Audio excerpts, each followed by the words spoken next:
En este video vamos a tratar de explicar los argumentos astronómicos y geológicos que permiten comprender por qué en el planeta Tierra hay calizas, hay numerosas calizas en muchos lugares y en todos los continentes, mientras que en Venus y en Marte no las hay, no hay calizas. Sin embargo, en la Tierra hay muchas calizas. ¿Por qué en la Tierra hay? Y por lo que sabemos, ni en Marte ni en Venus hay calizas, por lo menos hay en cantidades similares, ni siquiera comparables con nuestro planeta. Otro tema que está relacionado con este mismo es que la atmósfera terrestre no siempre tuvo la misma densidad. Esa densidad varió con el tiempo. Al principio era muchísimo más densa, tal como es actualmente la atmósfera de Venus, y después fue disminuyendo su densidad a medida que disminuía la cantidad de dióxido de carbono que había en el aire. Eso determinó que la atmósfera actual es mucho menos densa de lo que era hace 200, 300 o 1.000 millones de años. Debido a que la atmósfera era mucho más densa, eso permitía que los animales que existieron, sobre todo a partir del Paleozoico y del Mesozoico, o sea, en los últimos 200, 300, 400 millones de años, pudieran ser, los animales que vivían en la atmósfera, pudieran ser gigantes, enormes. ¿Por qué? Porque la densidad del aire era mucho mayor y les permitía moverse con más facilidad a pesar de ser enormes. Eso ya no fue posible cuando la atmósfera perdió su densidad. De las causas de esos fenómenos vamos a hablar a continuación. Primero tratemos de desarrollar un análisis comparativo entre los tres planetas llamados terrestres o interiores, que son Venus, la Tierra y Marte. Creo que a través de esa comparación podremos comprender cómo hemos llegado en el planeta Tierra a lo que somos ahora, a las características actuales de nuestro planeta. Venus es un planeta muy similar en volumen y en masa a la Tierra, con 12.104 kilómetros de diámetro. Hay que ver que la Tierra tiene 12.742. Venus tiene 82% de la masa terrestre. A pesar de ser ligeramente más pequeño que la Tierra, Venus tiene una atmósfera muy densa, 90 veces más densa que en la Tierra.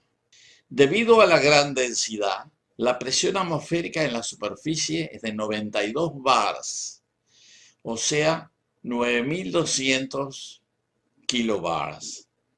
Hay que notar que en la Tierra la presión es poco más que un bar, o sea, 100 kilobares.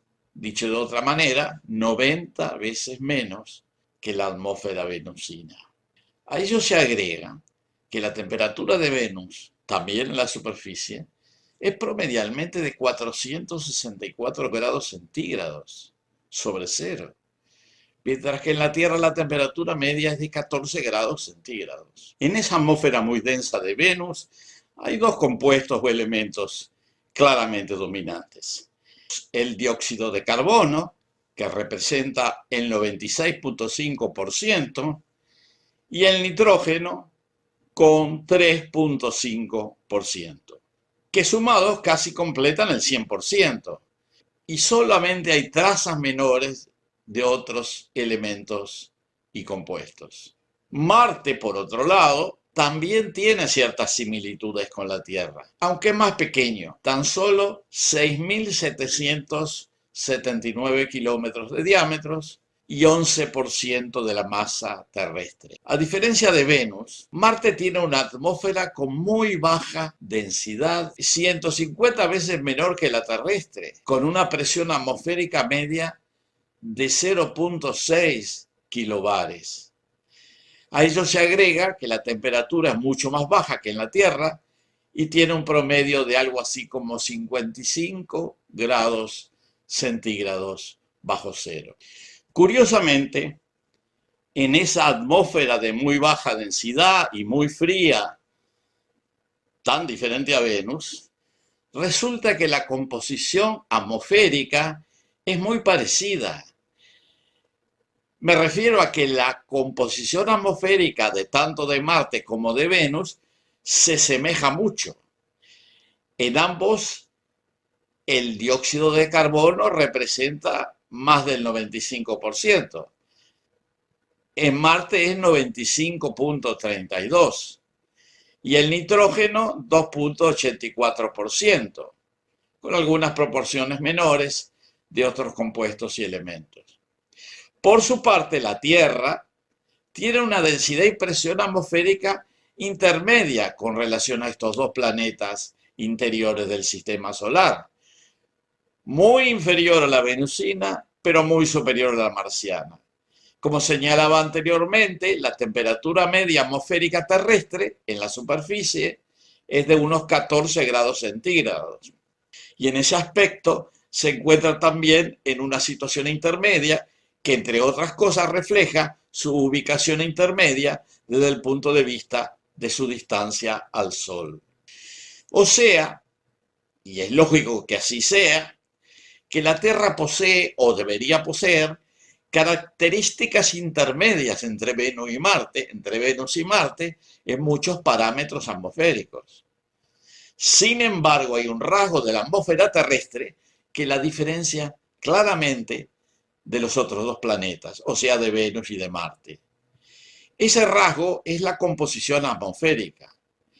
Como decíamos antes, la composición atmosférica de Venus y Marte es similar, pero en la Tierra es completamente diferente. De eso vamos a hablar a continuación.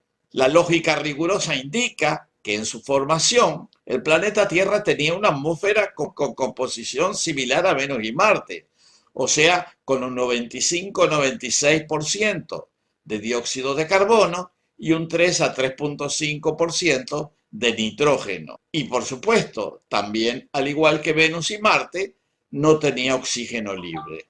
La situación actual es muy diferente. El dióxido de carbono en la Tierra ha prácticamente desaparecido. Hay solamente 0,04%, mientras que el nitrógeno subió de 3 o 4% a 78%, mientras que el oxígeno libre, que era inexistente hace 4.500 millones de años, ahora representa casi el 21% del total. Sabemos que la aparición de importantes volúmenes de oxígeno se relaciona con el desarrollo de organismos fotosintéticos, cianobacterias, fitoplancton, plantas terrestres. Por otra parte, la disminución casi total del dióxido de carbono se debe a la fijación del carbono por los organismos marinos que lo utilizaron para sus caparazones y esqueletos, depositándose en los fondos marinos y formando las rocas carbonatadas de calcio y de magnesio, calizas calcáreas y dolomíticas que representan algo así como 20% de las rocas en las cuencas sedimentarias. Ese proceso de disminución del dióxido de carbono, que al reducirse de 95% a 0,04%, también implicó una importantísima disminución de la masa atmosférica total del planeta, de la Tierra, y llevó al gran aumento del porcentaje de nitrógeno, de 3% a 78%, sin que haya habido ningún incremento significativo de la cantidad total.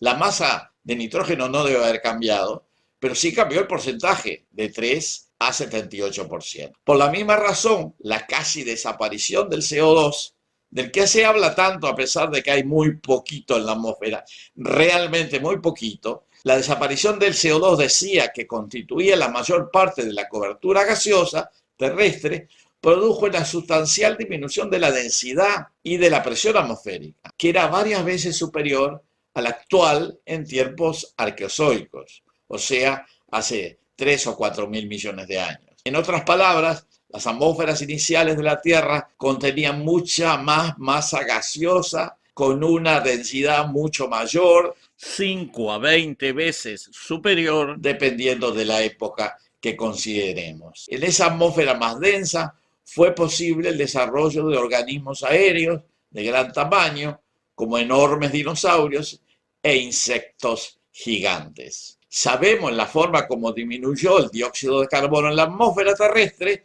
observando las épocas en que hubo formación de calizas. En parte en el Proterozoico superior, de 1.000 a 500 millones de años, y sobre todo en los últimos periodos del Paleozoico y el Mesozoico, o sea, de 400 millones de años a unos 65 millones de años. Pensamos que precisamente a partir de fines del Mesozoico y durante el Cenozoico o Terciario, o sea, a partir de los 65, 60 millones de años, que la atmósfera adquirió las características actuales: escasísimo dióxido de carbono, abundante nitrógeno, oxígeno libre, densidades mucho menores y baja presión atmosférica.